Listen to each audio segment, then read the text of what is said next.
Punjabi radio ਦਿਵਸ ਸਮਰਾਜ ਸਾਰੇ ਸਰੋਤਿਆਂ ਨੂੰ ਬਲਵਿੰਦਰ ਕੌਰ ਵੱਲੋਂ ਪਿਆਰ ਭਰੀ ਸਤਿ ਸ਼੍ਰੀ ਅਕਾਲ। ਸਰੋਤੇ ਪ੍ਰੋਗਰਾਮ ਖਬਰ ਤੇ ਨਜ਼ਰ ਵਿੱਚ ਹੋਣਗੇ ਸਾਡੇ ਨਾਲ ਬਲਤੇਜ ਪੰਨੂ ਜੀ ਦੱਸਣਗੇ ਭਾਰਤ ਵਿੱਚ ਪੰਜਾਬ ਦੇ ਵਿੱਚ ਕੀ ਕੁਛ ਵਾਪਰਿਆ। ਖਬਰਾਂ ਤੇ ਨਜ਼ਰ ਮਾਰਾਂਗੇ। ਖਬਰਾਂ ਤੋਂ ਪਹਿਲਾਂ ਧੰਨਵਾਦ ਕਰਨਾ ਚਾਹੁੰਦੇ ਸਾਡੇ ਸਪਾਂਸਰ ਦਾ ਜਿਨ੍ਹਾਂ ਨੇ ਇਸ ਪ੍ਰੋਗਰਾਮ ਨੂੰ ਸਪਾਂਸਰ ਕੀਤਾ, ਸਭ ਤੱਕ ਪਹੁੰਚਾਇਆ। ਖਾਲਸਾ ਇੰਸ਼ੋਰੈਂਸ ਏਜੰਸੀ ਸੈਨੋਜੇ, ਗੁਰਦੀਪ ਸਿੰਘ ਪਿਰਦੀ ਕਲੋਬਸ, ਸਤਨਾਮ ਸਿੰਘ ਜੀ ਸ਼ੇਰਗਿੱਲ ਸਲਮਾ, ਹਰਮਿੰਦਰ ਸਮਰਾ ਜੀ ਸੈਕਰਾਮੈਂਟੋ, ਚਰਨਜੀਤ ਬਟਵਾਲ ਜੁਬਾ ਸਿਟੀ, ਮਨਜੀਤ ਸਿੰਘ ਦੀਵਾਨਾ ਫਰੈਜ਼ਨੋ। ਬਹੁਤ ਬਹੁਤ ਧੰਨਵਾਦ ਕਰਦੇ ਹਾਂ ਪ੍ਰੋਗਰਾਮਾਂ ਨੂੰ ਸਪਾਂਸਰ ਕਰਦੇ ਹੋ, ਸਭ ਤੱਕ ਪਹੁੰਚਾਉਂਦੇ। ਸਾਡੇ ਨਾਲ ਜੁੜ ਚੁੱਕੇ ਨੇ ਬਲਤੇਜ ਪੰਨੂ ਜੀ, ਸਤਿ ਸ਼੍ਰੀ ਅਕਾਲ, ਸਵਾਗਤ ਹੈ ਜੀ। ਜੀ ਧੰਨਵਾਦ ਜੀ, ਬਹੁਤ ਮਿਹਰਬਾਨੀ। ਗੱਲ ਕਰਦੇ ਹਾਂ, ਜਿਹੜਾ ਨਾਗਰਿਕਤਾ ਦਾ ਬਿੱਲ ਆ ਉਹ ਇੱਕ ਥਾਂ 'ਤੇ ਤਾਂ ਪਾਸ ਹੋ ਗਿਆ, ਪਰ ਉਸ ਦਾ ਥਾਂ 'ਤੇ ਵਿਰੋਧ ਹੋ ਰਿਹਾ ਅਤੇ ਮੁਜ਼ਾਹਰੇ ਹੋ ਰਿਹਾ। ਬਿਲਕੁਲ ਜੀ, ਐਕਚੁਅਲੀ ਲੋਕ ਸਭਾ ਦੇ ਵਿੱਚ ਪਾਸ ਹੋਣ ਤੋਂ ਬਾਅਦ ਜਿਹੜਾ ਜੀ ਉੱਤਰ ਪੂਰਬ ਦੇ ਵਿੱਚ ਇਹਦਾ ਸਭ ਤੋਂ ਜ਼ਿਆਦਾ ਜਿਹੜਾ ਜੀ ਉਹ ਵਿਰੋਧ ਹੋ ਰਿਹਾ। ਨੌਜਵਾਨ ਜਥੇਬੰਦੀਆਂ, ਕਬਾਇਲੀ ਪਾਰਟੀਆਂ, ਇਹਨਾਂ ਦੇ ਵੱਲੋਂ 11 ਘੰਟਿਆਂ ਦੇ ਬੰਦ ਦੇ ਸੱਦੇ ਦੇ ਉੱਤੇ ਪੂਰਬੀ ਭਾਰਤ ਦੇ ਵਿੱਚ ਜਿਹੜਾ ਸੀਗਾ ਜੀ ਇਹਦਾ ਬਹੁਤ ਵੱਡਾ ਅਸਰ ਵੇਖਣ ਨੂੰ ਮਿਲਿਆ। ਅਰੁਣਾਚਲ, ਅਸਾਮ, ਮੇਘਾਲਿਆ, ਮਿਜ਼ੋਰਮ, ਤ੍ਰਿਪੁਰਾ, ਇੱਥੇ ਜਿਹੜੇ ਵੱਡੀ ਗਿਣਤੀ ਦੇ ਵਿੱਚ ਪੈਰਾਮਿਲਟਰੀ ਫੋਰਸਿਸ ਜਿਹੜੀਆਂ ਜੀ ਉਹ ਲਾਈਆਂ ਹੋਈਆਂ ਸੀਗੀਆਂ। ਹੌਰਨਬਿਲ ਤਿਉਹਾਰ ਕਰਕੇ ਨਾਗਾਲੈਂਡ ਨੂੰ ਬੰਦ ਤੋਂ ਬਾਹਰ ਰੱਖਿਆ ਗਿਆ ਸੀਗਾ। ਕਬਾਇਲੀਆਂ ਨੂੰ ਡਰ ਆ ਕਿ ਹੋਰਨਾਂ ਇਲਾਕਿਆਂ ਤੋਂ ਆਉਣ ਵਾਲੇ ਲੋਕ ਉਹਨਾਂ ਦੀ ਪਛਾਣ ਤੇ ਰੋਜ਼ੀ ਰੋਟੀ ਨੂੰ ਖਤਰੇ ਦੇ ਵਿੱਚ ਪਾ ਦੇਣਗੇ। ਤ੍ਰਿਪੁਰਾ ਦੇ ਵਿੱਚ ਸੜਕਾਂ ਤੇ ਜਿਹੜੀਆਂ ਰੇਲ ਲਾਈਨਾਂ ਨੇ ਉਹਨਾਂ ਦੇ ਉੱਤੇ ਧਰਨਿਆਂ ਕਰਕੇ ਲੋਕ ਜਿਹੜਾ ਜੀ ਫਸ ਗਏ। Tripura tribal area autonomous district council ਦੇ ਇਲਾਕਿਆਂ ਦੇ ਵਿੱਚ ਬੰਦ ਰਿਹਾ ਜੀ। ਇਹ ਇਲਾਕੇ ਸੂਬੇ ਦੇ 10,491 ਕਿਲੋਮੀਟਰ ਦੇ ਰਕਬੇ ਦੇ 2/3 ਹਿੱਸਾ ਜਿਹੜਾ ਜੀ ਉਹ ਬਣਦੇ ਆ, ਔਰ ਇਹਦੇ ਵਿੱਚ 12 ਲੱਖ ਦੇ ਕਰੀਬ ਲੋਕ ਵਸਦੇ ਆ, ਜਿਨ੍ਹਾਂ 'ਚ ਬਹੁਤੇ ਕਬਾਇਲੀ ਨੇ। ਗੈਰ ਕਬਾਇਲੀ ਇਲਾਕਿਆਂ ਦੇ ਵਿੱਚ ਅੰਦੋਲਨਕਾਰੀਆਂ ਨੇ ਧਰਨੇ ਦਿੱਤੇ, ਮੁਜ਼ਾਹਰੇ ਜਿਹੜੇ ਜੀ ਉਹ ਕੀਤੇ। ਸਰਕਾਰੀ ਦਫ਼ਤਰ, ਬੈਂਕਾਂ, ਸਕੂਲ, ਕਾਲਜਿਸ, ਦੁਕਾਨਾਂ, ਬਾਜ਼ਾਰ ਸਭ ਦੇ ਉੱਤੇ ਇਹਦਾ ਅਸਰ ਜਿਹੜਾ ਜੀ ਉਹ ਰਿਹਾ। 2 ਯੂਨੀਵਰਸਿਟੀਆਂ ਦੇ ਇਮਤਿਹਾਨ ਜਿਹੜੇ ਜੀ ਉਹ ਅੱਗੇ ਪਾਉਣੇ ਪਏ। ਪੰਜਾਬ ਦੇ ਵਿੱਚ ਵੀ ਜਿਹੜਾ ਜੀ ਉਹ ਕੱਲ ਰੋਸ ਮੁਜ਼ਾਹਰੇ ਜਿਹੜੇ ਸੀਗੇ ਜੀ ਉਹ ਹੋਏ। ਵੱਖ-ਵੱਖ ਸ਼ਹਿਰਾਂ ਦੇ ਵਿੱਚ ਲੋਕਾਂ ਨੇ, ਔਰ ਖਾਸ ਤੌਰ ਦੇ ਉੱਤੇ ਵੱਡੀ ਗਿਣਤੀ ਦੇ ਵਿੱਚ ਨੌਜਵਾਨ ਜਿਹੜਾ ਵਰਗ ਸੀਗਾ ਜੀ, ਉਹਨਾਂ ਨੇ ਇਸ ਬਿੱਲ ਦਾ ਵਿਰੋਧ ਕੀਤਾ। ਔਰ ਇਹ ਆਖਿਆ ਕਿ ਇਹ ਬਿੱਲ ਜਿਹੜਾ ਲਾਗੂ ਹੋਣ ਦੇ ਨਾਲ ਦੇਸ਼ ਦੇ ਵਿੱਚ ਫਿਰਕੂ ਜ਼ਹਿਰ ਜਿਹੜਾ ਜੀ ਉਹ ਵਧੂਗਾ। ਔਰ ਜਿਹੜੀ ਸਭ ਤੋਂ ਵੱਡੀ ਹੈਰਾਨਗੀ ਵਾਲੀ ਗੱਲ ਕੱਲ ਵੀ ਜਿਹੜੀ ਜੀ ਉਹ ਕੀਤੀ ਸੀਗੀ ਕਿ ਜਿੱਥੇ 99 ਸਾਲਾਂ ਦਾ ਹੋ ਰਿਹਾ ਜੀ ਅਕਾਲੀ ਦਲ 14 ਤਰੀਕ ਨੂੰ ਜੋ ਸਟੈਂਡ ਉਹਦੇ ਵੱਲੋਂ ਇਸ ਬਿੱਲ ਦੇ ਹੱਕ ਦੇ ਵਿੱਚ ਜਿਹੜਾ ਜੀ ਉਹ ਲਿਆ ਗਿਆ, ਉਹ ਵੀ ਆਪਣੇ ਆਪ ਦੇ ਵਿੱਚ ਇੱਕ ਜਿਹੜਾ ਜੀ ਉਹ ਵੱਡਾ ਸਵਾਲ ਹੈ ਕਿ ਕਿੱਥੋਂ ਸ਼ੁਰੂ ਹੋ ਕੇ ਅਕਾਲੀ ਦਲ 99 ਸਾਲਾਂ ਦੇ ਵਿੱਚ ਕਿੱਥੇ ਆ ਕੇ ਖੜ ਗਏ ਕਿ ਇਹਨਾਂ ਦੀ ਛਤਰ ਛਾਇਆ ਦੇ ਹੇਠ ਜਿਨ੍ਹਾਂ ਨੇ ਸਭ ਕੁਝ ਹੀ ਖਤਮ ਕਰ ਦਿੱਤਾ। ਤੇ ਅੱਗੇ ਗੱਲ ਕਰਦੇ ਹਾਂ, ਅਮਰੀਕਨ ਕਮਿਸ਼ਨ ਨੇ ਇਹ ਮੰਗ ਕੀਤੀ ਹੈ ਕਿ ਜਿਹੜਾ ਅਮਿਤ ਸ਼ਾਹ ਆ ਉਸ ਦੇ ਖਿਲਾਫ ਪਾਬੰਦੀਆਂ ਲਾਈਆਂ ਜਾਣ।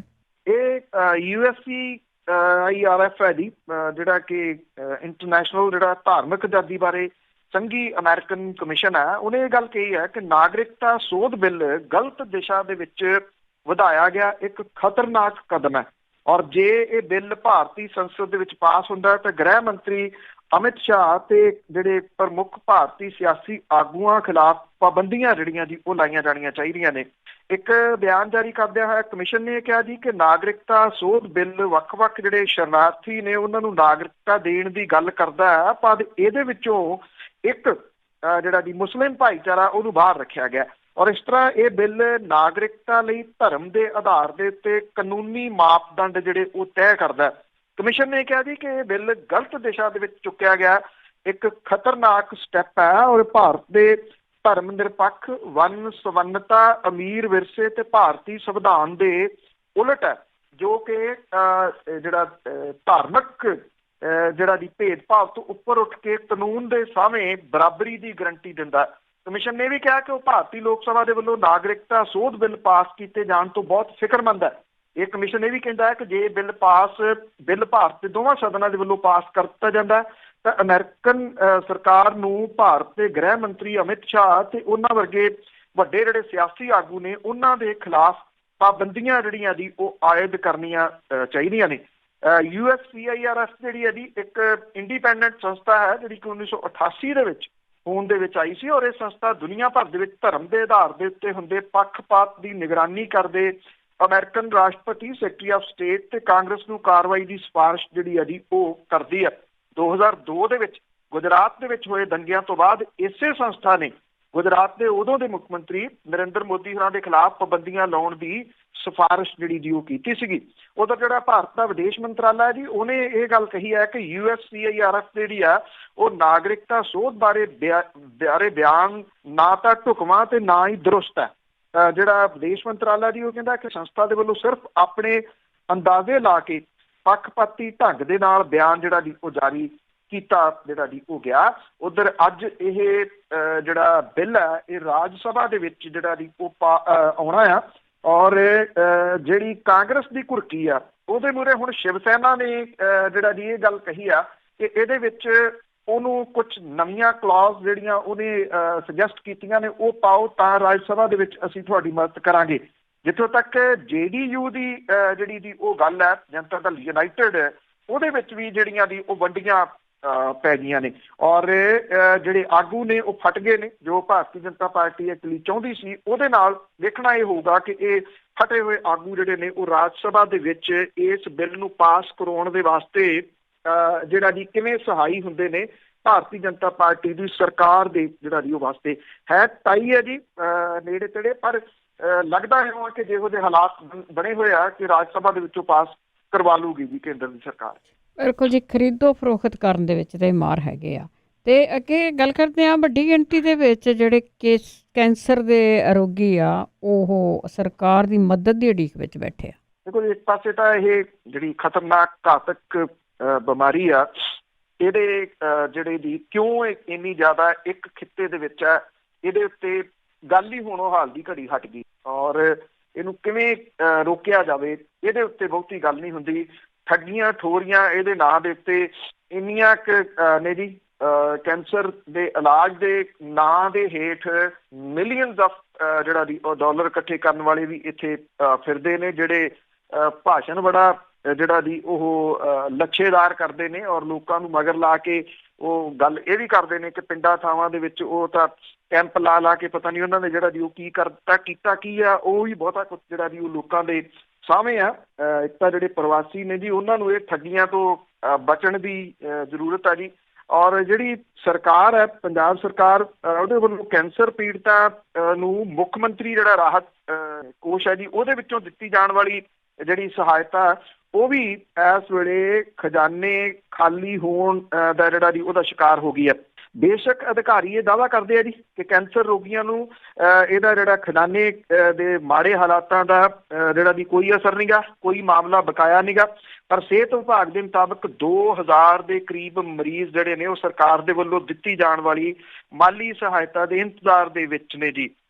ਸਿਹਤ ਵਿਭਾਗ ਦੇ ਸੂਤਰੇ ਕਹਿੰਦੇ ਆ ਕਿ ਸੂਬੇ ਦੇ ਵਿੱਚ ਬਹੁਤ ਗਿਣਤੀ ਮਰੀਜ਼ਾਂ ਨੂੰ ਤਾਂ ਪਿਛਲੇ 2 ਸਾਲਾਂ ਤੋਂ ਭਾਵ 17 ਤੋਂ ਇਸ ਕੈਂਸਰ ਦੇ ਵਾਸਤੇ ਜਿਹੜਾ ਰਾਹਤ ਕੋਸ਼ ਆ ਉਹਦੇ ਵਿੱਚੋਂ ਮਦਦ ਨਹੀਂ ਮਿਲੀ। ਸਿਹਤ ਵਿਭਾਗ ਦੇ ਅਧਿਕਾਰੀ ਇਹ ਵੀ ਕਹਿੰਦੇ ਆ ਕਿ ਕੈਂਸਰ ਦੇ ਮਰੀਜ਼ਾਂ ਨੂੰ ਮਾਲੀ ਮਦਦ ਦੇਣ ਦੇ ਵਾਸਤੇ 230 ਕਰੋੜ ਰੁਪਏ ਦੀ ਰਾਸ਼ੀ ਚਾਹੀਦੀ ਆ, ਪਰ ਵਿੱਤ ਵਿਭਾਗ ਦੇ ਵੱਲੋਂ ਪੈਸਾ ਨਾ ਹੋਣ ਦੀ ਗੱਲ ਕਹਿ ਕੇ ਹੱਥ ਜਿਹੜੇ ਆ ਜੀ ਉਹ ਖੜੇ ਕੀਤੇ ਜਾ ਰਹੇ ਆ।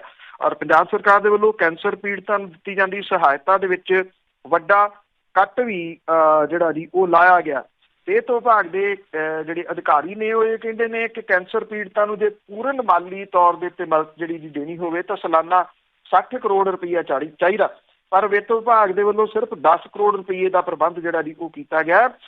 ਅਕਾਲੀ ਭਾਜਪਾ ਸਰਕਾਰ ਦੇ ਵੇਲੇ ਕੈਂਸਰ ਰੋਗੀਆਂ ਨੂੰ ਪ੍ਰਤੀ ਮਰੀਜ਼ 1.5 ਲੱਖ ਰੁਪਈਏ ਦੀ ਮਦਦ ਐਲਾਨੀ ਗਈ ਸੀਗੀ। ਇਹ ਐਲਾਨ ਹੀ ਬਹੁਤੇ ਜਿਹੜੇ ਜੀ ਉਹ ਹੁੰਦੇ ਆ, ਪਰ ਕੁਝ ਮਰੀਜ਼ਾਂ ਨੇ ਸਰਕਾਰੀ ਤੇ ਪ੍ਰਾਈਵੇਟ ਹਸਪਤਾਲਾਂ ਨੂੰ ਅਦਾਇਗੀ ਤਾਂ ਕਰ ਦਿੱਤੀ, ਪਰ ਸਰਕਾਰ ਦੇ ਵੱਲੋਂ ਪੈਸੇ ਜਿਹੜੇ ਜੀ ਉਹ ਨਹੀਂ ਦਿੱਤੇ ਗਏ।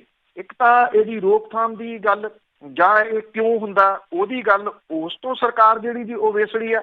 ਦੂਜਾ ਜਿਹੜੇ ਜੀ ਇਹਦੇ ਮਰੀਜ਼ ਨੇ ਉਹਨਾਂ ਦੇ ਬਾਰੇ ਦੇ ਵਿੱਚ ਜਿਸ ਤਰੀਕੇ ਦੇ ਨਾਲ ਜਿਹੜਾ ਜੀ ਕਹਾਣੀ ਸਾਹਮਣੇ ਆ ਰਹੀ ਆ ਕਿ ਉਹਨਾਂ ਨੂੰ ਵੀ ਤਕਰੀਬਨ ਜਿਹੜਾ ਜੀ ਉਹ ਅੰਗੂਠਾ ਵਿਖਾਇਆ ਜਾ ਰਿਹਾ, ਇਹ ਇਹਦਾ ਜਿਹੜਾ ਜੀ ਉਹ ਦੂਜਾ ਪੱਖ ਹੈ। ਸੋ ਇੱਕ ਜਿਹੜੇ ਜੀ ਇਹ ਮਰੀਜ਼ ਨੇ ਉਹਨਾਂ ਦੀ ਤੁਸੀਂ ਇਹ ਕਹਿ ਲਓ ਕਿ ਉਹ ਚੁਫੇਰੇ ਤੋਂ ਇੱਕ ਤਾਂ ਬਿਮਾਰੀ 'ਚ ਘਿਰੇ ਨੇ, ਦੂਜੇ ਦੇ ਜੀ ਉਹ ਠੱਗੀਆਂ ਮਾਰਨ ਵਾਲੇ ਕਿਸੇ ਨਾ ਕਿਸੇ ਰੂਪ ਦੇ ਵਿੱਚ ਜਿਹੜਾ ਜੀ ਉਹ ਆਪੋ ਆਪਣਾ ਲਾਹਾ ਲਈ ਜਾਂਦੇ। ਬਿਲਕੁਲ ਜੀ, ਹਰੇਕ ਚੀਜ਼ ਦਾ ਲਾਹਾ ਲੈਂਦੇ ਆ। ਉੱਥੋਂ ਤਾਂ ਬਹੁਤ ਆਉਂਦੇ ਆ ਜੀ, ਪੰਜਾਬ ਤੋਂ ਵੀ ਅਸੀਂ ਆਹ ਕੈਂਪ ਲਾਉਂਦੇ, ਇੱਥੋਂ ਵੀ ਲੋਕੀ ਕਹਿੰਦੇ ਜਾ ਕੇ ਕੈਂਪ ਲਾਉਂਦੇ ਆ, ਪਤਾ ਨਹੀਂ ਕੀ ਹੁੰਦਾ। ਤੇ ਅੱਗੇ ਗੱਲ ਕਰਦੇ ਆ ਅਕਾਲੀ ਦਲ ਦੇ ਦੋਵਾਂ ਧੜਿਆਂ ਦੀ, ਤੇ ਉਹ ਪੱਬਾਂ ਭਰ ਹੋਏ ਫਿਰਦੇ ਆ। 14 ਤਰੀਕ ਨੂੰ ਆ ਦਿਨ ਮਨਾਉਣਾ ਆ, ਪਰ ਜਲੂਸ ਕੱਢਣਗੇ ਜ਼ਰੂਰ। ਕਦੀ ਇੱਕ ਤਾਂ ਇਹ ਕਿਹਾ ਜਾ ਰਿਹਾ ਕਿ ਜਿਹੜੇ ਮੌਜੂਦਾ ਬਾਦਲ ਧੜੇ ਦੇ ਪ੍ਰਧਾਨ ਨੇ ਸੁਖਬੀਰ ਸਿੰਘ ਬਾਦਲ ਹੋਰੀ, ਉਹਨਾਂ ਜਿਹੜਾ ਜੀ ਇਹ ਲਗਭਗ ਇਹ ਤੈਅ ਆ ਕਿ ਉਹ ਇਸ ਧੜੇ ਦੇ ਵੱਲੋਂ ਉਹਨਾਂ ਨੂੰ ਫੇਰ ਪ੍ਰਧਾਨ ਜਿਹੜਾ ਜੀ ਉਹ ਚੁਣਿਆ ਜਾਊਗਾ।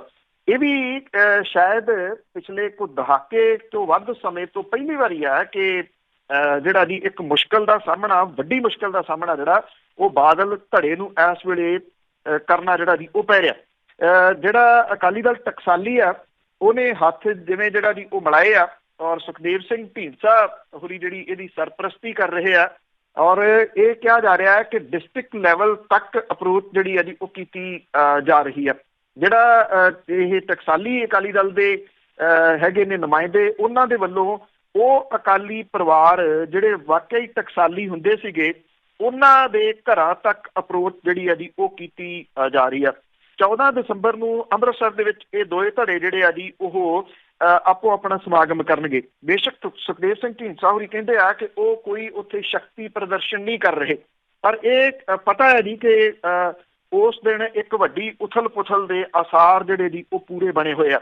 ਅਕਾਲੀ ਦਲ ਜਿਹੜਾ ਰਵਿੰਦਰ ਸਿੰਘ ਹੋਰਾਂ ਦੀ ਅਗਵਾਈ ਵਾਲਾ 19-20 ਆ, ਉਹ ਸ਼ਾਮਲ ਆ ਇਹਦੇ ਵਿੱਚ। ਇਹਦੇ ਵਿੱਚ ਜਿਹੜਾ ਜੀ ਬੈਂਸ ਭਰਾ ਵੀ ਜਿਹੜੇ ਜੀ ਉਹ ਸ਼ਾਮਲ ਹੋਣ ਜਾ ਰਹੇ ਦੱਸੇ ਜਿਹੜਾ ਜੀ ਉਹ ਜਾ ਰਹੇ ਆ। ਔਰ ਇਸ ਤੋਂ ਇਲਾਵਾ ਅਕਾਲੀ ਦਲ ਦੇ ਵਿੱਚੋਂ ਕੁਝ ਜਿਹੜਾ ਬਾਦਲ ਧੜਾ ਹੈ ਜੀ, ਉਹਦੇ ਵਿੱਚੋਂ ਵੱਡੇ ਆਗੂ ਜਿਹੜੇ ਆ ਇਸ ਸਮਾਗਮ ਦੇ ਵਿੱਚ ਜਿਹੜੇ ਉਹ ਜਾ ਸਕਦੇ ਆ ਜੀ। ਇਹ ਵੀ ਕਿਹਾ ਗਿਆ ਜੀ ਕਿ ਸੇਵਾ ਸਿੰਘ ਸੇਖਵਾਂ, ਡਾਕਟਰ ਰਤਨ ਸਿੰਘ ਅਜਨਾਲਾ ਜਿਹੜਾ ਪਹਿਲਾਂ ਹੀ ਅਕਾਲੀ ਦਲ ਬਾਦਲ ਦੇ ਨਾਲੋਂ ਵੱਖਰੇ ਹੋਏ ਆ, ਉਹਨਾਂ ਦੇ ਵੱਲੋਂ ਸੈਨਤਾਂ ਜਿਹੜੀਆਂ ਜੀ ਉਹ ਮਾਰੀਆਂ ਜਾ ਰਹੀਆਂ ਨੇ। ਕਿਉਂਕਿ ਇਹਦੇ ਪਿਛਲੀ ਜਿਹੜੀ ਕਹਾਣੀ ਹੈ ਨਾ ਜੀ, ਉਹ ਇਹ ਵੀ ਹੈ ਕਿ ਭਾਰਤੀ ਜਨਤਾ ਪਾਰਟੀ ਜਿਹੜੀ ਕਿ 22 ਦੇ ਵਿੱਚ ਪਰ ਤੋਲ ਰਹੀ ਆ ਆਪਣੇ ਤੌਰ ਦੇ ਉੱਤੇ ਆਉਣ ਦੀ, ਉਹਨੂੰ ਇਹ ਲੱਗਦਾ ਹੈ ਕਿ ਜਿਹੜਾ ਜੀ ਉਹ ਇੱਕ ਵੱਖਰਾ ਧੜਾ ਜਿਹੜਾ ਉਹ ਖੜਾ ਕਰਵਾ ਕੇ ਫਿਰ ਉਹਦੇ ਨਾਲ ਅੱਗੂ ਜਿਹੜਾ ਜੀ ਉਹ ਜਾ ਸਕਦੀ ਹੈ। ਕਿਉਂਕਿ ਮੌਜੂਦਾ ਹਾਲਾਤਾਂ ਦੇ ਵਿੱਚ ਉਹ ਬਾਦਲ ਧੜੇ ਦੇ ਨਾਲ ਨਹੀਂ ਜਿਹੜਾ ਜੀ ਉਹ ਚੱਲਣਾ ਚਾਹੁੰਦੀ। ਇਹ ਕਿਤੇ ਨਾ ਕਿਤੇ ਪਿੱਛੇ ਜਿਹੜਾ ਜੀ ਉਹ ਹੈ। ਔਰ ਇੱਕ ਅਕਾਲੀ ਜਿਹੜਾ ਜੀ ਇਸ ਵੇਲੇ ਬੇਸ਼ੱਕ ਉਹ ਬਾਦਲ ਧੜੇ ਦੇ ਨਾਲ ਜਿਹੜਾ ਜੀ ਫਿਰਦਾ, ਸਾਬਕਾ ਮੈਂਬਰ ਪਾਰਲੀਮੈਂਟ ਆ, ਉਹਦੇ ਕਾਫੀ ਵੱਡੀ ਜਿਹੜੀ ਹੈ ਜੀ ਇਸ ਸਾਰੇ ਭੱਜ ਦੌੜ ਦੇ ਪਿੱਛੇ ਉਹਦਾ ਰੋਲ ਹੈ। ਬੇਸ਼ੱਕ ਉਹ ਤੁਰਿਆ ਬਾਦਲ ਦਲ ਦੇ ਨਾਲ ਫਿਰਦਾ, ਪਰ ਜਿਹੜੇ ਪ੍ਰਬੰਧ ਨੇ ਉਹ ਇਸ ਪਾਸੇ ਵੱਲ ਸਾਰੇ ਦੇ ਸਾਰੇ ਜਿਹੜਾ ਜੀ ਉਹ ਕਰੀ ਜਾ ਰਿਹਾ, ਜਿਹਨੂੰ ਕਿ ਥਾਪੜਾ ਭਾਰਤੀ ਜਨਤਾ ਪਾਰਟੀ ਦੇ ਵੱਲੋਂ ਜਿਹੜਾ ਉਹ ਦੱਸਿਆ ਜਾ ਰਿਹਾ। ਬਾਦਲ ਪਰਿਵਾਰ ਦੇ ਵੱਲੋਂ ਇਹ ਖੋਰਾ ਰੋਕਣ ਦੇ ਯਤਨ ਜਿਹੜੇ ਜੀ ਉਹ ਕੀਤੇ ਜਾ ਰਹੇ ਆ।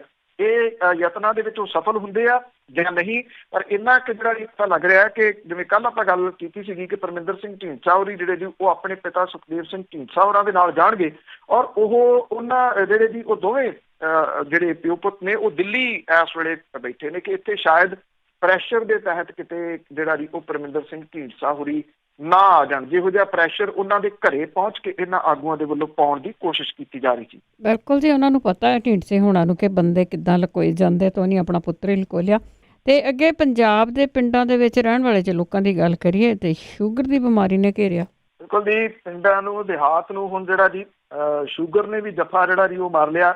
ਔਰ ਇਹ ਕਿਹਾ ਜਾਂਦਾ ਜੀ ਕਿ ਜਦੋਂ ਤੋਂ ਜਿਹੜੇ ਪੰਜਾਬ ਵਾਲੇ ਨੇ ਬਾਬੇ ਦੇ ਬੋਲਾਂ ਤੋਂ ਜਿਹੜਾ ਜੀ ਉਹ ਥਿੜਕੇ ਆ, ਉਦੋਂ ਤੋਂ ਨਵੀਆਂ ਅਲਾਮਤਾਂ ਜਿਹੜੀਆਂ ਜੀ ਉਹ ਡੇ ਬਾਈ ਡੇ ਪੰਜਾਬ ਨੂੰ ਘੇਰ ਰਹੀਆਂ ਨੇ। ਪੰਜਾਬ ਦੇ ਪਿੰਡਾਂ 'ਚ ਹਰ 9ਵੇਂ ਬੰਦੇ ਨੂੰ ਸ਼ੂਗਰ ਹੈ ਜੀ। ਕੇਂਦਰੀ ਸਿਹਤ ਮੰਤਰਾਲੇ ਦਾ ਸਰਵੇਖਣ ਪੇਂਡੂ ਪੰਜਾਬ ਨੂੰ ਝੰਜੋੜ ਕੇ ਰੱਖ ਦੇਣ ਵਾਲਾ ਹੈ ਜੀ। ਔਰ ਪੇਂਡੂ ਪੰਜਾਬ ਦੇ ਵਿੱਚ ਜਿਹੜੀ ਜੀਵਨ ਸ਼ੈਲੀ ਉਹਨੇ ਰਾਹ ਵਿਗਾੜ ਦਿੱਤੇ ਆ। ਛੇਤੀ ਕਿਤੇ ਕੋਈ ਸਰੀਰ ਨੂੰ ਹਿਲਾਉਂਦਾ ਨਹੀਂ। ਖੁਸ਼ੀ ਗਮੀ ਦੇ ਪ੍ਰੋਗਰਾਮਾਂ ਦੇ ਵਿੱਚ ਫਿੱਕੀ ਚਾਹ ਦੀ ਮੌਜੂਦਗੀ ਹਰ ਪੰਜਾਬੀ ਲਈ ਸਿੱਧਾ ਇਸ਼ਾਰਾ ਹੈ। ਤਾਂਹੀਓ ਹੁਣ ਪੰਜਾਬ ਦੇ ਵਿੱਚ ਮੈਡੀਕਲ ਕਾਰੋਬਾਰ ਚਮਕਿਆ ਪਿਆ ਜੀ। ਕੇਂਦਰੀ ਸਿਹਤ ਮੰਤਰਾਲੇ ਦੇ ਡਿਟੇਲ ਦੀ ਜੇ ਗੱਲ ਕਰੀਏ ਤਾਂ Indian council of medical research ਨੇ 15 ਸੂਬਿਆਂ ਦਾ ਜਿਹੜਾ ਸਰਵੇਖਣ ਕੀਤਾ, ਉਹਦੇ ਵਿੱਚ ਇਹ ਅੰਕੜੇ ਜਿਹੜੇ ਜੀ ਉਹ ਸਾਹਮਣੇ ਆਏ ਆ ਕਿ ਪੇਂਡੂ ਪੰਜਾਬ ਨੇ ਜਿਹੜਾ ਜੀ ਉਹ ਸ਼ੂਗਰ ਦੀ ਬਿਮਾਰੀ ਦੇ ਵਿੱਚ ਝੰਡੀ ਲੈ ਲਈ ਆ। ਦੇਸ਼ ਦੇ ਵਿੱਚ 73 ਮਿਲੀਅਨ ਲੋਕਾਂ ਨੂੰ ਸ਼ੂਗਰ ਦੀ ਬਿਮਾਰੀ ਹੋਣ ਦਾ ਅੰਦਾਜ਼ਾ ਹੈ। ਦੇਸ਼ ਦੇ ਵਿੱਚੋਂ ਤਾਮਿਲਨਾਡੂ ਤੋਂ ਬਾਅਦ ਪੰਜਾਬ ਦਾ ਨੰਬਰ ਦੂਜਾ, ਤੇ ਔਸਤਨ ਹਰ ਜਿਹੜਾ ਜੀ ਉਹ 9ਵਾਂ ਬੰਦਾ ਸ਼ੂਗਰ ਦੀ ਲਪੇਟ ਦੇ ਵਿੱਚ ਹੈ। ਪੇਂਡੂ ਪੰਜਾਬ ਦਾ ਨੰਬਰ ਪਹਿਲਾ ਤੇ ਜਿਵੇਂ ਦੱਸਿਆ ਕਿ ਹਰ 9ਵਾਂ ਬੰਦਾ ਜਿਹੜਾ ਜੀ 8.7% ਜਿਹੜਾ ਜੀ ਉਹ ਸ਼ੂਗਰ ਦੀ ਬਿਮਾਰੀ ਤੋਂ ਪੀੜਤ ਹੈ। ਤਾਮਿਲਨਾਡੂ ਦੀ ਜਿਹੜੀ ਦਿਹਾਤੀ ਵਸੋਂ ਹੈ ਉਹਦੇ ਵਿੱਚ ਹਰ 8ਵਾਂ ਜਿਹੜਾ ਜੀ ਬੰਦਾ ਸ਼ੂਗਰ ਦੀ ਬਿਮਾਰੀ ਦਾ ਸ਼ਿਕਾਰ ਹੈ। ਔਰ ਤ੍ਰਿਪੁਰਾ ਦਾ ਨੰਬਰ 3 ਜਿੱਥੇ ਹਰ 7ਵਾਂ ਬੰਦਾ ਜਿਹੜਾ ਉਹ ਸ਼ੂਗਰ ਪੇਸ਼ੈਂਟ ਹੈ। ਸ਼ਹਿਰੀ ਕਿਤੇ ਤੇ ਦੇਖੀਏ ਤਾਂ ਚੰਡੀਗੜ੍ਹ ਯੂਟੀ ਦੇ ਵਿੱਚ ਤਕਰੀਬਨ ਹਰ 14ਵਾਂ ਬੰਦਾ ਜਿਹੜਾ ਜੀ ਉਹ ਸ਼ੂਗਰ ਦਾ ਪੇਸ਼ੈਂਟ ਹੈ। Council of homeopathic system of medicine Punjab ਜਿਹੜੀ ਹੈ ਜੀ ਉਹ ਇਹ ਕਹਿੰਦੀ ਆ ਕਿ ਪੰਜਾਬੀਆਂ ਨੇ ਜੀਵਨ ਜਾਂਚ ਵਿਗਾੜ ਲਈ ਆ। ਵੱਡੇ ਜੁੱਸਿਆਂ ਵਾਲੇ ਰਿਸ਼ਟ ਪੁਸ਼ਟ ਤੰਦਰੁਸਤ ਜਿਹੜੇ ਲੋਕ ਨੇ ਉਹ ਪੰਜਾਬ ਦੇ ਵਿੱਚ ਲੱਭਣੇ ਔਖੇ ਹੋ ਗਏ ਆ। ਜੰਕ ਫੂਡ ਵੱਧ ਗਿਆ। ਪਾਮ ਆਇਲ ਜਿਹੜਾ ਜੀ ਉਹਦੀ ਵਧੇਰੇ ਵਰਤੋਂ ਸਰੀਰ ਜਿਹੜਾ ਜੀ ਉਹ ਹਿਲਾਉਂਦੇ ਨੇਗੇ। ਇਹ ਸ਼ੂਗਰ ਨੂੰ ਸੱਦਾ ਦੇਣ ਦੇ ਪ੍ਰਬੰਧ ਨੇ ਤਕਰੀਬਨ ਜਿਹੜੇ ਪੰਜਾਬੀਆਂ ਨੇ ਆਪਣੇ ਘਰਾਂ ਦੇ ਵਿੱਚ ਕਰ ਲਿਆ। ਭੱਜ ਨੱਚ ਦੀ ਜ਼ਿੰਦਗੀ ਨੇ ਖੇਡ ਜਿਹੜੀ ਵਿਗਾੜੀ ਆ। ਪੰਜਾਬ ਦੇ ਵਿੱਚੋਂ ਪਹਿਲਾਂ ਟਾਵਾਂ ਮਰੀਜ਼ ਸ਼ੂਗਰ ਦਾ ਲੱਭਦਾ ਸੀਗਾ, ਹੁਣ ਕਮੀ ਕੋਈ ਨਹੀਂ। ਵਿਸ਼ਵ ਭਰ ਦੇ ਵਿੱਚ ਜਿਹੜਾ ਜੀ 14 ਨਵੰਬਰ ਨੂੰ ਵਿਸ਼ਵ ਸ਼ੂਗਰ ਦਿਵਸ ਦੇ ਵਜੋਂ ਜਿਹੜਾ ਮਨਾਇਆ ਜਾਂਦਾ। ਕੇਂਦਰੀ ਸਿਹਤ ਮੰਤਰਾਲੇ ਨੇ ਸ਼ੂਗਰ ਦੀ ਬਿਮਾਰੀ ਤੋਂ ਜਿਹੜਾ ਜੀ ਉਹ ਚੌਕਸ ਕਰਨ ਦੇ ਵਾਸਤੇ ਈਟ ਹੈਲਥੀ ਈਟ ਸੇਫ ਮੁਹਿੰਮ ਵਿੱਢੀ ਆ। ਇਹਦੇ ਵਿੱਚ ਜਿਹੜਾ ਜੀ ਗੁਜਰਾਤ, ਅਸਾਮ, ਮਿਜ਼ੋਰਮ, ਮਨੀਪੁਰ ਦੀ ਸਥਿਤੀ ਬਿਹਤਰ ਹੈ। ਬਿਹਾਰੀ ਲੋਕ ਸਰੀਰਕ ਕੰਮ ਜ਼ਿਆਦਾ ਕਰਦੇ ਆ, ਜਿਹਦੇ ਕਰਕੇ ਬਿਹਾਰ ਦੇ ਵਿੱਚ ਸ਼ੂਗਰ ਦਾ ਹੱਲਾ ਬਹੁਤ ਘੱਟ ਹੈ। ਉੱਥੇ 100 ਪਿੱਛੇ ਸ਼ੂਗਰ ਦੇ ਸਿਰਫ 3 ਮਰੀਜ਼ ਨੇ। ਔਰ ਪੰਜਾਬ ਦੇ ਲੋਕ ਸ਼ੂਗਰ ਤੇ ਬਲੱਡ ਪ੍ਰੈਸ਼ਰ ਦੇ ਸਭ ਤੋਂ ਵੱਧ ਜਿਹੜਾ ਜੀ ਉਹ ਝੰਬੇ ਨੇ। ਔਰ ਪੰਜਾਬ ਜਿਹੜਾ ਉਹ ਮੋਟਾਪੇ ਦੀ ਮਾਰ ਦੇ ਹੇਠ ਵੀ ਜਿਹੜਾ ਜੀ ਉਹ ਆਇਆ ਹੋਇਆ। ਔਰ ਪੰਜਾਬ ਦੇ ਵਿੱਚ ਜਿਹੜਾ ਜੰਕ ਫੂਡ ਹੈ ਜੀ ਉਹਦਾ ਕਾਰੋਬਾਰ ਬਹੁਤ ਤੇਜ਼ੀ ਦੇ ਨਾਲ ਵਧਿਆ। ਹੁਣ ਪੰਜਾਬੀ ਦੁੱਧ ਮਲਾਈਆਂ, ਲੱਸੀ ਤੇ ਦਹੀਂ ਜਿਹੜਾ ਜੀ ਉਹ ਨਹੀਂ ਖਾਂਦੇ, ਬਲਕਿ ਫਿੱਕੀ ਚਾਹ ਨੂੰ ਫੂਕਾਂ ਮਾਰ ਕੇ ਦਿਹਾੜੀ 'ਚ 6-6, 7-7 ਵਾਰੀ ਪੀ ਜਾਂਦੇ। ਬਿਲਕੁਲ ਜੀ, ਆਰਾਮ ਪ੍ਰਸਤ ਹੋ ਗਿਆ। ਜਿੱਥੇ ਲੋਕ ਆਰਾਮ ਪ੍ਰਸਤ ਹੋ ਜਾਣ, ਆਪਣੇ ਆਪ ਦੀ ਕੇਅਰ ਨਹੀਂ ਕਰਦੇ, ਉੱਥੇ ਇੱਦਾਂ ਹੀ ਹੁੰਦੀ ਆ। ਅਤੇ ਅੱਗੇ ਕਾਂਗਰਸ ਦੀ ਜੇ ਗੱਲ ਕਰੀਏ ਤਾਂ ਜਿਸ ਤਰ੍ਹਾਂ ਕਾਂਗਰਸ ਤੇ ਅਕਾਲੀ ਦਲ ਇੱਕ ਦੂਜੇ ਨੂੰ ਫੋਟੋ ਦਿਖਾ ਰਹੇ ਆ ਗੈਂਗਸਟਰਾਂ ਦੀਆਂ, ਤੇ ਸੁਨੀਲ ਜਾਖੜ ਹੋਣੀ ਦੁਖੀ ਆ ਫੋਟੋ ਕਲਚਰ ਤੋਂ। ਬਿਲਕੁਲ ਜੀ, ਇੱਕ ਤਾਂ ਜਿਹੜੇ ਮੁੱਖ ਮੰਤਰੀ ਨੇ ਜੀ ਉਹਨਾਂ ਨੂੰ ਦੇਰ ਬਾਅਦ ਕੁਝ ਦਿਨਾਂ ਬਾਅਦ ਜਿਹੜੀ ਜੀ ਥੋੜ੍ਹੀ ਜਿਹੀ ਜਾਗ ਆਉਂਦੀ ਆ, ਫਿਰ ਉਹ ਕੁਛ ਨਾ ਕੁਛ ਜਿਹੜਾ ਜੀ ਉਹ ਸ਼ੇਅਰ ਕਰਕੇ ਆਪ ਫਿਰ ਆਸੇ ਪਾਸੇ ਹੋ ਜਾਂਦੇ ਆ। ਜਿਹੜੀਆਂ ਫੋਟੋਆਂ ਸ਼ੇਅਰ ਕੀਤੀਆਂ ਸੀਗੀਆਂ ਤੇ ਅਕਾਲੀ ਦਲ ਦੇ ਗੈਂਗਸਟਰਾਂ ਦੇ ਨਾਲ ਸੰਬੰਧ ਹੈ।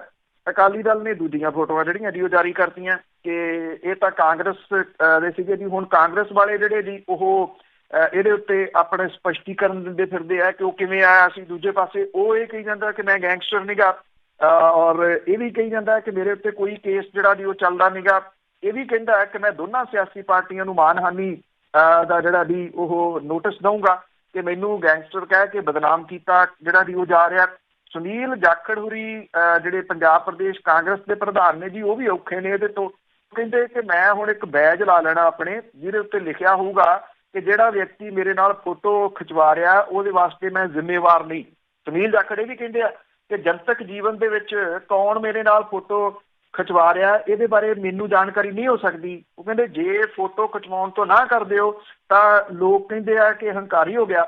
ਔਰ ਇਹਦੇ ਨਾਲ ਜਿਹੜਾ ਜੀ ਇੱਕ ਨਵਾਂ ਜਿਹੜੀ ਹੈ ਜੀ ਉਥਲ ਪੁਥਲ ਵਿਵਾਦ ਜਿਹੜਾ ਜੀ ਉਹ ਖੜਾ ਹੋ ਗਿਆ, ਕਿਉਂਕਿ ਜਿਹੜਾ ਗੈਂਗਸਟਰ ਜਿਹਦੇ ਬਾਰੇ ਕਾਂਗਰਸ ਦੇ ਜਿਹੜੇ ਮੁੱਖ ਮੰਤਰੀ ਨੇ ਉਹਨਾਂ ਨੇ ਫੋਟੋਆਂ ਜਾਰੀ ਕੀਤੀਆਂ ਸੀ, ਹਰਜਿੰਦਰ ਸਿੰਘ ਔਰ ਬਿੱਟੂ ਸਰਪੰਚ, ਉਹਦੇ ਨਾਲ ਸਾਬਕਾ ਮੁੱਖ ਮੰਤਰੀ ਪ੍ਰਕਾਸ਼ ਸਿੰਘ ਬਾਦਲ ਦੀ ਫੋਟੋ ਜਾਰੀ ਕੀਤੀ ਸੀ। ਬਾਅਦ ਦੇ ਵਿੱਚ ਕੈਪਟਨ ਅਮਰਿੰਦਰ ਸਿੰਘ ਹੋਰਾਂ ਦੀ ਜਿਹੜੀ ਜੀ ਫੋਟੋ ਜਾਰੀ ਅਕਾਲੀ ਦਲ ਨੇ ਕਰਤੀ। ਕੈਪਟਨ ਅਮਰਿੰਦਰ ਸਿੰਘ ਹੋਰੀ ਆਪਣੀ ਪਾਰਟੀ ਦੇ ਨਿਸ਼ਾਨੇ ਦੇ ਉੱਤੇ ਆ ਗਏ ਆ ਸੁਨੀਲ ਜਾਖੜ ਹੋਰਾਂ ਦੇ ਇਸ ਜਿਹੜਾ ਜੀ ਉਹ ਸਵਾਲ ਖੜਾ ਕਰਨ ਤੋਂ ਬਾਅਦ। ਔਰ ਇਹ ਵੀ ਕਿਹਾ ਜਾ ਰਿਹਾ ਕਿ ਪਾਰਟੀ ਦੇ ਅੰਦਰ ਇਸ ਗੱਲ ਦੀ ਨਿਖੇਧੀ ਹੋ ਰਹੀ ਆ ਕਿ ਮੁੱਖ ਮੰਤਰੀ ਹੋਰਾਂ ਨੂੰ ਆਪਣੇ ਵੱਲੋਂ ਅਧਿਕਾਰਤ ਤੌਰ ਦੇ ਉੱਤੇ ਇਹ ਫੋਟੋਆਂ ਜਾਰੀ ਕਰਨ ਦੀ ਕੀ ਲੋੜ ਜਿਹੜੀ ਜੀ ਉਹ ਪੈ ਗਈ ਸੀ, ਕਿਉਂਕਿ ਇਹਦੇ ਨਾਲ ਇਹ ਹੋ ਗਿਆ ਜੀ ਕਿ ਇਹ ਫੋਟੋ ਵਿਵਾਦ ਦੇ ਵਿੱਚ ਜਿਹੜਾ ਜੀ ਉਲਝ ਗਿਆ ਸਾਰਾ ਕੁਛ। ਐਕਚੁਅਲੀ ਕਹਾਣੀ ਕੁਛ ਸੀਗੀ, ਬਣਾ ਜਿਹੜੀ ਜੀ ਉਹ ਕੁਛ ਹੋਰ ਦਿੱਤੀ ਗਈ ਹੈ ਜੀ। ਕਿਉਂਕਿ ਕਹਾਣੀ ਤਾਂ ਇਹ ਸੀਗੀ ਕਿ ਪਹਿਲਾਂ ਮੁੱਖ ਮੰਤਰੀ ਨੇ ਡੀਜੀਪੀ ਨੂੰ ਇਹ ਕਿਹਾ ਸੀਗਾ ਕਿ ਸਿਆਸਤਦਾਨਾਂ ਦੇ ਨਾਲ, ਮੰਤਰੀਆਂ ਦੇ ਨਾਲ ਇਹ ਕਿਹਾ ਸੀਗਾ ਕਿ ਗੈਂਗਸਟਰਾਂ ਦੇ ਜਿਹੜੇ ਗੱਠਜੋੜ ਆ ਉਹਦੀ ਛਾਣਬੀਣ ਕੀਤੀ ਜਾਵੇ। ਜਦੋਂ ਸੁਖਜਿੰਦਰ ਸਿੰਘ ਰੰਧਾਵਾ ਹੋਰੀ ਭੜਕ ਗਏ ਔਰ ਉਹਨਾਂ ਨੇ ਜਿਹੜਾ ਸੀ ਉਹਨਾਂ ਦੇ ਘਰ ਦੇ ਬਾਹਰ ਹੋਏ ਮੁਜ਼ਾਹਰੇ ਦੇ ਵਿੱਚ ਜਿਹੜਾ ਸੀ ਉਹ ਸਿੱਧੇ ਨਿਸ਼ਾਨੇ ਤੇ ਆਪਣੀ ਸਰਕਾਰ ਨੂੰ ਲੈ ਲਿਆ ਤੇ ਮੁੱਖ ਮੰਤਰੀ ਹੋਰਾਂ ਨੇ ਫੋਟੋਆਂ ਜਿਹੜੀਆਂ ਸੀਗੀਆਂ ਜੀ ਉਹ ਜਾਰੀ ਕਰ ਦਿੱਤੀਆਂ ਤੇ ਇਹ ਕਿਹਾ ਕਿ ਅਕਾਲੀਆਂ ਦੇ ਨਾਲ ਗੈਂਗਸਟਰਾਂ ਦੇ ਜਿਹੜੇ ਸੰਬੰਧ ਨੇ ਉਹਦੀ ਜਾਂਚ ਹੋਣੀ ਆ। ਅਕਾਲੀਆਂ ਨੇ ਮੁੱਖ ਮੰਤਰੀ ਦੀ ਫੋਟੋ ਜਿਹੜੀ ਸੀ ਉਹ ਜਾਰੀ ਕਰ ਦਿੱਤੀ। ਉਸ ਤੋਂ ਬਾਅਦ ਇਹ ਫੋਟੋ ਵਿਵਾਦ ਬਣ ਕੇ ਜਿਹੜਾ ਜੀ ਉਹ ਰਹਿ ਗਿਆ। ਅਸਲ ਕਹਾਣੀ ਕੀ ਸੀਗੀ, ਬਟਾਲੇ ਦੇ ਵਿੱਚ ਕਤਲ ਕੀ ਹੋਇਆ ਸੀਗਾ, ਕਿਹਨੇ ਕੀ ਕਿਹਾ, ਕਿਵੇਂ ਹੋਇਆ, ਕਿਵੇਂ ਕਬੱਡੀ ਟੂਰਨਾਮੈਂਟਾਂ ਦੇ ਉੱਤੇ ਜਿਹੜਾ ਜੀ ਉਹ ਸਾਇਆ ਰਿਹਾ, ਉਹ ਸਾਰੀਆਂ ਗੱਲਾਂ ਕਿਤੇ ਦੇ ਕਿਤੇ ਹੋਰ ਹੀ ਜਿਹੜੀਆਂ ਜੀ ਉਹ ਚਲੇ ਗਈਆਂ। ਸਾਰੇ ਮੁੱਦੇ ਹੀ ਇੱਧਰ ਉੱਧਰ ਕਰ ਦਿੱਤੇ ਆ ਜੀ, ਆਪਸ ਵਿੱਚ ਹੀ ਇਹਨਾਂ ਨੇ, ਜਿਹੜਾ ਸ਼ਾਇਦ ਇਹਨਾਂ ਦੀ ਅੱਟੀ ਸੱਟੀ ਰੜੀ ਹੋਈ ਆ। ਤੇ ਅੱਗੇ ਗੱਲ ਕਰਦੇ ਹਾਂ ਕੈਬਨਿਟ ਮੰਤਰੀ ਭਾਰਤ ਭੂਸ਼ਣ ਅੰਸ਼ੂ ਦੀ, ਜਿਸ ਦਾ ਰਫੜ ਪੈ ਗਿਆ ਸੀ DSP ਬਲਵਿੰਦਰ ਸਿੰਘ ਸੇਖੋਂ ਦੇ ਨਾਲ, ਤੇ ਉਸ ਨੂੰ ਬਰਖਾਸਤ ਵੀ ਕਰ ਦਿੱਤਾ ਗਿਆ ਸੀ। ਪਰ ਹੈਰਾਨਗੀ ਦੀ ਗੱਲ ਹੈ ਕਿ ਉਸ ਦੇ ਹੱਕ ਵਿੱਚ ਹੀ ਕੋਈ ਨਹੀਂ ਆਇਆ। ਬਿਲਕੁਲ ਜੀ, ਇਹ ਨਾ ਤਾਂ ਤੁਸੀਂ ਇਹ ਕਹਿ ਲਓ ਕਿ ਜਿਹੜੇ ਪੁਲਿਸ ਵਾਲਿਆਂ ਦੇ ਵਿੱਚੋਂ ਹੀ ਕੋਈ ਹੋਰ ਜਿਹੜਾ ਵੀ ਆਇਆ। ਹਾਂ, ਇੰਨਾ ਜ਼ਰੂਰ ਹੈ ਕਿ ਉਹ ਆਪਣੀ ਗੱਲ ਦੇ ਉੱਤੇ ਜਿਹੜੇ DSP ਨੇ ਜੀ ਉਹ ਕਾਇਮ ਨੇ, ਉਹ ਸੋਸ਼ਲ ਮੀਡੀਆ ਦੇ ਉੱਤੇ ਜਿਹੜਾ ਜੀ ਚਰਚਿਤ ਜ਼ਰੂਰ ਨੇ, ਔਰ ਲਗਾਤਾਰ ਉਹਦੇ 'ਤੇ ਉਹ ਪੋਸਟਾਂ ਵੀ ਜਿਹੜੀਆਂ ਜੀ ਉਹ ਪਾ ਰਹੇ ਨੇ। ਐਕਚੁਅਲੀ ਇਹ ਜਿਹੜਾ ਮਿਸਟਰ ਸੇਖੋਂ ਨੇ ਜਿਨ੍ਹਾਂ ਨੂੰ ਬਰਖਾਸਤ ਕੀਤਾ ਗਿਆ, ਉਹ ਉਹਨਾਂ ਦਾ ਵਿਵਾਦ ਜਿਹੜਾ ਉਦੋਂ ਹੋਇਆ ਸੀਗਾ ਜਦੋਂ ਨਵਜੋਤ ਸਿੰਘ ਸਿੱਧੂ ਹੁਰੀ ਜਿਹੜੀਆਂ ਲੋਕਲ ਬਾਡੀਜ਼ ਮੰਤਰੀ ਜਿਹੜੇ ਜੀ ਉਹ ਸਨ, ਔਰ ਉਸ ਟਾਈਮ ਉਹਨਾਂ ਨੇ ਜਿਹੜੇ ਇੱਥੇ ਭਾਰਤ ਭੂਸ਼ਣ ਆਸ਼ੂ ਨੇ ਉਹਦੇ ਨਾਲ ਇੱਕ ਵਿਵਾਦ ਦੇ ਵਿੱਚ ਜਿਹੜਾ ਜੀ ਉਲਝ ਗਏ ਸਨ। ਔਰ ਕਿਉਂਕਿ ਇੱਕ ਕਾਲੋਨੀ ਦਾ ਮਾਮਲਾ ਸੀਗਾ ਜੀ, ਔਰ ਜਿਹੜੇ ਭਾਰਤ ਭੂਸ਼ਣ ਆਸ਼ੂ ਜੀ ਉਹ ਉੱਥੋਂ ਕੱਢਣੀ ਚਾਹੁੰਦਾ ਸੀ ਸੜਕ, ਇਸ DSP ਨੇ ਜਿਹੜਾ ਸੀਗਾ ਜੀ ਉਹ ਸਟੈਂਡ ਉਸ ਟਾਈਮ ਲੈ ਲਿਆ, ਔਰ ਉਹਦੀ ਇੱਕ ਆਡੀਓ ਜਿਹੜੀ ਸੀ ਉਹ ਬੜੀ ਚਰਚਿਤ ਹੋਈ ਸੀ ਉਸ ਟਾਈਮ। ਔਰ ਉਸ ਆਡੀਓ ਦੇ ਵਿੱਚ ਜਿਹੜਾ ਜੀ ਇਹ ਓਪਨਲੀ ਕਿਹਾ ਗਿਆ ਸੀਗਾ ਇਸ ਮੰਤਰੀ ਦੇ ਵੱਲੋਂ ਕਿ ਖਿਲਾਰ ਕੇ ਜਿਹੜਾ ਜੀ ਉਹ ਰੱਖ ਦੂੰਗਾ। ਮਾਮਲਾ ਜਿਹੜਾ ਸੀਗਾ ਜੀ ਇੱਥੋਂ ਤੱਕ ਚਲੇ ਗਿਆ ਕਿ ਜਿਹੜੇ ਇਹ ਮੰਤਰੀ ਸੀ ਉਹਨਾਂ ਨੇ ਜਾਂ ਮੁੱਖ ਮੰਤਰੀ ਨੂੰ ਸ਼ਿਕਾਇਤ ਕੀਤੀ, ਔਰ ਮੁੱਖ ਮੰਤਰੀ ਨੂੰ ਜਿਹੜੀ ਸ਼ਿਕਾਇਤ ਸੀ ਉਸ ਤੋਂ ਬਾਅਦ ਇਹਨੂੰ ਜਿਹੜਾ ਜੀ ਉਹ ਸਸਪੈਂਡ ਕਰ ਦਿੱਤਾ ਗਿਆ ਜੀ। ਪਹਿਲਾਂ ਇਹਦੀ ਜਿਹੜੀ ਸਿਕਿਉਰਿਟੀ ਸੀ ਉਹ ਵਾਪਸ ਲਈ ਗਈ, ਫਿਰ ਉਹਦੇ ਤੋਂ ਗੱਡੀਆਂ ਵਾਪਸ ਲੈ ਲਈਆਂ ਗਈਆਂ, ਫਿਰ ਜਿਹੜਾ ਸੀਗਾ ਜੀ ਉਹ ਹੌਲੀ ਹੌਲੀ ਉਹਨੂੰ ਜਿਹੜਾ ਜੀ ਅਹੁਦੇ ਤੋਂ ਪਾਸੇ ਕਰ ਦਿੱਤਾ ਗਿਆ। ਨਾ ਤਾਂ ਵਿਰੋਧੀ ਧਿਰਾਂ ਨੇ ਜਿਹੜਾ ਜੀ ਇਸ ਮਾਮਲੇ ਨੂੰ ਚੁੱਕਿਆ, ਨਾ ਇਸ ਮਾਮਲੇ ਨੂੰ ਜਿਹੜੀਆਂ ਪੁਲਿਸ ਵਾਲਿਆਂ ਦੀਆਂ ਜਥੇਬੰਦੀਆਂ ਨੇ ਉਹਨਾਂ ਨੇ ਹੀ ਹੱਥ ਜਿਹੜਾ ਜੀ ਉਹ ਪਾਇਆ। ਇਹ ਸਭ ਤੋਂ ਵੱਡੀ ਹੈਰਾਨੀ ਵਾਲੀ ਜਿਹੜੀ ਜੀ ਉਹ ਗੱਲ ਹੈ ਕਿ ਜੇ ਕੋਈ ਆਫੀਸਰ ਜਿਹੜਾ ਜੀ ਉਹ ਆਪਣੀ ਡਿਊਟੀ ਇਮਾਨਦਾਰੀ ਦੇ ਨਾਲ ਕਰਨੀ ਚਾਹੁੰਦਾ ਆ ਔਰ ਉਹ ਅੜਦਾ ਆ ਕਿਸੇ ਸਿਆਸਤਦਾਨ ਦੇ ਮੂਹਰੇ, ਤੇ ਉੱਥੇ ਫਿਰ ਜਿਹੜਾ ਜੀ ਇਹ ਜਿਹੜੇ ਪੁਲਿਸ ਵਾਲੇ ਨੇ ਉਹਦੀ ਮਦਦ ਕਦੀ ਵੀ ਜਿਹੜਾ ਜੀ ਉਹ ਨਹੀਂ ਕਰਦੇ। ਜਿਹੜਾ ਕਿ ਇੱਕ ਸਭ ਤੋਂ ਜਿਹੜੀ ਵੱਡੀ ਗੱਲ ਇਹ ਹੈ ਕਿ ਉਹਦੇ ਵਿੱਚ ਫਿਰ ਡਰ ਜਾਂਦੇ ਆ ਬਾਕੀ ਜਿਹੜੇ ਜੀ ਉਹਦੀ ਮਦਦ ਨਹੀਂ ਹੋਣੀ ਕਿਸੇ ਦੀ। ਇਸ ਕਰਕੇ ਜਿਹੜਾ ਸਿਆਸੀ ਜੂੜਾ ਉਹਦੇ ਹੇਠੋਂ ਨਿਕਲ ਸਕਣਾ ਜਿਹੜਾ ਜੀ ਉਹ ਪੰਜਾਬ ਪੁਲਿਸ ਦੇ ਅਫਸਰਾਂ ਦਾ ਇਸੇ ਕਰਕੇ ਔਖਾ ਜਿਹੜਾ ਜੀ ਉਹ ਜਾਪਦਾ ਕਿ ਵੀ ਜੇ ਕਿਸੇ ਨੇ ਪੰਗਾ ਲੈ ਲਿਆ ਤੇ ਮੁੜ ਕੇ ਉਹਦੇ ਪਿੱਛੇ ਕਿਸੇ ਨੇ ਕੋਈ ਸਪੋਰਟ ਜਿਹੜੀ ਆ ਜੀ ਉਹ ਨਹੀਂ ਕਰਨੀ। ਇਸੇ ਤਰ੍ਹਾਂ ਇਕੱਲੇ ਇਕੱਲੇ ਨਿਕਲ ਹੀ ਜਾਣਗੇ, ਬੋਲਣਗੇ ਨਹੀਂ। ਤੇ ਅਖੀਰ ਦੇ ਵਿੱਚ ਗੱਲਾਂ ਕਰਦੇ ਆ ਜਿਹੜੀਆਂ ਤਨਖਾਹਾਂ ਵਾਲਾ ਮਾਮਲਾ ਆ ਜਿਹਦੇ ਵਿੱਚ ਬਹੁਤ ਜ਼ਿਆਦਾ ਉੱਥਲ ਪੁੱਥਲ ਹੋ ਰਹੀ ਆ, ਉਹ ਕਿੱਥੇ ਕੁ ਪਹੁੰਚਾ? ਐਕਚੁਅਲੀ ਜੀ ਜਿਹੜਾ ਸਾਂਝਾ ਮੁਲਾਜ਼ਮ ਮੰਚ ਹੈ ਉਹ ਤਾਂ ਜਿਹੜਾ ਦੀ ਤਨਖਾਹਾਂ ਨਾ ਮਿਲਣ ਕਰਕੇ ਸਰਕਾਰ ਦੇ ਵਿਰੁੱਧ ਲਗਾਤਾਰ ਜਿਹੜਾ ਦੀ ਉਹ ਡਟਿਆ ਪਿਆ। ਅੱਧੀ ਦਰਜਨ ਦੇ ਕਰੀਬ ਸਰਕਾਰੀ ਵਿਭਾਗ ਨੇ ਜੀ ਜਿਨ੍ਹਾਂ ਨੇ ਕਲਮ ਛੋੜ ਹੜਤਾਲ ਜਿਹੜੀ ਆ ਉਹ ਕੀਤੀ ਹੋਈ ਆ। ਇਹ ਜਿਹੜਾ ਵਿੱਤ ਵਿਭਾਗ ਹੈ ਤੇ ਸਰਕਾਰੀ ਮੁਲਾਜ਼ਮ ਜਿਹੜੇ ਨੇ ਉਹ ਵਿੱਤ ਮੰਤਰੀ ਦੇ ਨਾਲ ਆਮੋ ਸਾਹਮਣੇ ਜਿਹੜਾ ਦੀ ਉਹ ਆ ਗਏ ਆ। ਹੁਣ ਮੁਲਾਜ਼ਮਾਂ ਦੀਆਂ ਤਨਖਾਹਾਂ ਰੋਕਣ ਦੇ ਬਾਰੇ ਵਿੱਤ ਮੰਤਰੀ ਨੇ ਇਹ ਦਾਅਵਾ ਨਵਾਂ ਜਿਹੜਾ ਜੀ ਉਹ ਕੀਤਾ ਕਿ ਪੈਸੇ ਤਾਂ ਸਾਡੇ ਕੋਲੇ ਹੈਗੇ ਆ ਤਨਖਾਹਾਂ ਵਾਸਤੇ, ਪਰ ਉਹ ਕਹਿੰਦੇ ਕਿ ਹਿਸਾਬ ਕਿਤਾਬ ਸਮੇਂ ਨਹੀਂ ਦਿੱਤਾ ਗਿਆ, ਤਾਂ ਕਰਕੇ ਵਿਭਾਗਾਂ ਦੇ ਮੁਲਾਜ਼ਮਾਂ ਦੀਆਂ ਤਨਖਾਹਾਂ ਜਿਹੜੀਆਂ ਦੀ ਉਹ ਰੋਕੀਆਂ ਗਈਆਂ ਨੇ, ਨਾ ਕਿ ਖਜ਼ਾਨਾ ਖਾਲੀ ਹੋਣ ਕਰਕੇ। ਇਹ ਉਹੀ ਵਿੱਤ ਮੰਤਰੀ ਨੇ ਜੀ ਜਿਹੜੇ ਕੁਝ ਦਿਨ ਪਹਿਲਾਂ ਚਿੱਠੀ ਲਿਖਦੇ ਸੀ ਜਦੋਂ ਮੁੱਖ ਮੰਤਰੀ ਵਿਲਾਇਤ ਗਏ ਸੀ, ਇਹ ਤਨਖਾਹਾਂ ਹੈ ਨਹੀਂ, ਆ ਕੇ ਗੱਲ ਜਿਹੜੀ ਇਹਦੀ ਕਰੋ। ਹੁਣ ਕਹਿੰਦੇ ਸਾਡੇ ਕੋਲ ਤਨਖਾਹਾਂ ਹੈਗੀਆਂ ਨੇ। ਤਨਖਾਹਾਂ ਜਾਰੀ ਕਰਨ ਦੀ ਮੰਗ ਲਈ ਧਰਨੇ ਦੇ ਰਹੇ ਜਿਹੜੇ ਸਰਕਾਰੀ ਮੁਲਾਜ਼ਮ ਨੇ ਉਹਨਾਂ ਨੂੰ ਮੰਤਰੀ ਬਾਦਲ ਹੋਰਾਂ ਨੇ ਇੱਕ ਸਖਤ ਸੁਨੇਹਾ ਦਿੱਤਾ ਕਿ ਜਿੰਨਾ ਚਿਰ ਇਹ ਵਿਭਾਗ ਚੱਲ ਰਹੇ ਖਾਤਿਆਂ ਦਾ ਹਿਸਾਬ ਕਿਤਾਬ ਨਹੀਂ ਦਿੰਦੇ ਉਨੀ ਚਿਰ ਤਨਖਾਹ ਜਿਹੜੀ ਦੀ ਉਹ ਜਾਰੀ ਨਹੀਂ ਕੀਤੀ ਜਾਊਗੀ। ਜਿਹੜੇ ਮੁਲਾਜ਼ਮ ਨੇ ਉਹ ਇਹ ਕਹਿੰਦੇ ਆ ਕਿ ਵਿੱਤ ਮੰਤਰੀ ਮੁਲਾਜ਼ਮਾਂ ਦੇ ਸੰਘਰਸ਼ ਨੂੰ ਵੇਖਦਿਆਂ ਹੋਇਆ ਜਾਣ ਬੁੱਝ ਕੇ ਨਵਾਂ ਬਹਾਨਾ ਜਿਹੜਾ ਦੀ ਉਹ ਘੜ ਰਹੇ ਆ। ਉਹ ਇਹ ਕਹਿੰਦੇ ਆ ਕਿ ਤਨਖਾਹਾਂ ਨਾ ਮਿਲਣ ਕਰਕੇ ਮਾਨਸਿਕ ਪਰੇਸ਼ਾਨੀ ਦਾ ਸ਼ਿਕਾਰ ਜਿਹੜਾ ਦੀ ਇਹ ਸਰਕਾਰੀ ਮੁਲਾਜ਼ਮ ਹੋ ਰਹੇ ਨੇ। ਅੱਜ ਇਹਨਾਂ ਨੇ ਇੱਕ ਅਹਿਮ ਮੀਟਿੰਗ ਜਿਹੜੀ ਆ ਜੀ ਉਹ ਬੁਲਾਈ ਆ, ਜਿਹਦੇ ਵਿੱਚ ਖਾਤਿਆਂ ਦੇ ਵਿੱਤ ਮੰਤਰੀ ਨੇ ਜਿਹੜੇ ਜੀ ਇਹ 4 ਵਿਭਾਗਾਂ ਦੇ ਸੀਨੀਅਰ ਅਧਿਕਾਰੀਆਂ ਦੀ ਮੀਟਿੰਗ ਬੁਲਾਈ ਆ, ਜਿਹਦੇ ਵਿੱਚ ਹਿਸਾਬ ਕਿਤਾਬ ਤੇ ਮੁਲਾਜ਼ਮਾਂ ਦੀਆਂ ਤਨਖਾਹਾਂ ਦੇ ਮੁੱਦੇ ਦੇ ਉੱਤੇ ਚਰਚਾ ਜਿਹੜੀ ਆ ਜੀ ਉਹ ਹੋਊਗੀ। ਜਿਹੜੇ ਜਲ ਸਰੋਤ ਵਿਭਾਗ ਪੰਜਾਬ ਦੇ ਮੁਲਾਜ਼ਮ ਆਗੂ ਨੇ ਜੀ, ਉਹ ਇਹ ਕਹਿੰਦੇ ਆ ਕਿ ਖਜ਼ਾਨਾ ਦਫ਼ਤਰਾਂ ਦੇ ਵੱਲੋਂ ਉਹਨਾਂ ਦੇ ਵਿਭਾਗ ਦੇ ਤਨਖਾਹ ਦੇ ਨਵੰਬਰ ਮਹੀਨੇ ਦੇ ਬਿੱਲ ਲੈਣ ਤੋਂ ਨਾ ਜਿਹੜੀ ਹੈ ਜੀ ਉਹ ਕਰ ਦਿੱਤੀ ਗਈ ਆ। ਔਰ ਇਹ ਵੀ ਕਿਹਾ ਗਿਆ ਕਿ ਜਲ ਸਰੋਤ ਵਿਭਾਗ ਦੇ ਜਿਹੜੇ ਖੇਤਰੀ ਦਫ਼ਤਰਾਂ ਦੇ ਬੈਂਕ ਅਕਾਊਂਟ ਨੇ, ਉਹਨਾਂ ਦੇ ਵਿੱਚ 35 ਕਰੋੜ ਰੁਪਈਆ ਜਿਹੜਾ ਜੀ ਉਹ ਬਕਾਇਆ ਪਿਆ, ਜਦੋਂ ਕਿ ਵਿਭਾਗ ਦੇ ਮੁਖੀਆਂ ਦੇ ਵੱਲੋਂ ਇਹ ਪੈਸਾ ਪੰਜਾਬ ਸਰਕਾਰ ਦੇ ਖਜ਼ਾਨੇ ਦੇ ਵਿੱਚ ਜਮ੍ਹਾਂ ਨਹੀਂ ਜਿਹੜਾ ਜੀ ਉਹ ਕਰਵਾਇਆ ਗਿਆ। ਇਹ ਵਿਵਾਦ ਜਿਹੜਾ ਜੀ ਉਹ ਕਾਫੀ ਇਸ ਵੇਲੇ ਸੀਰੀਅਸ ਹੋ ਗਿਆ ਹੋਇਆ। ਹੁਣ ਵਿੱਤ ਮੰਤਰੀ ਕਹਾਣੀ ਕੋਈ ਦੱਸ ਰਿਹਾ ਜੀ, ਅਸਲ ਕਹਾਣੀ ਜਿਹੜੀ ਹੈ ਜੀ ਉਹ ਕੋਈ ਹੋਰ। ਬਿਲਕੁਲ ਜੀ, ਇਹ ਜਿਹੜੀਆਂ ਯੂਨੀਅਨ ਆਇਆ ਨਾ ਪੱਬਾਂ ਭਾਰ ਹੋ ਕੇ ਵੋਟਾਂ ਪਾਉਂਦੀਆਂ ਇੱਦਾਂ ਦੇ ਲੀਡਰਾਂ ਨੂੰ। ਬਹੁਤ ਬਹੁਤ ਧੰਨਵਾਦ ਬਲਤੇਜ ਪੰਨੂ ਜੀ। ਮਿਹਰਬਾਨੀ ਜੀ, ਧੰਨਵਾਦ ਜੀ, ਸਤਿ ਸ਼੍ਰੀ ਅਕਾਲ ਜੀ। ਤੇ ਸਰੋਤੇ ਸਨ ਬਲਤੇਜ ਪੰਨੂ ਜੀ ਸਾਡੇ ਨਾਲ ਜੁੜਦੇ ਨੇ, ਕਰਦੇ ਨੇ ਖਬਰਾਂ। ਇਸੇ ਦੇ ਨਾਲ ਸਾਡਾ ਅੱਜ ਦਾ ਬੁਲਟਨ ਹੈ ਇੱਥੇ ਸਮਾਪਤ। ਬਲਵਿੰਦਰ ਕੌਰ ਵੱਲੋਂ ਆਪ ਸਭ ਨੂੰ ਪਿਆਰ ਭਰੀ ਸਤਿ ਸ਼੍ਰੀ ਅਕਾਲ।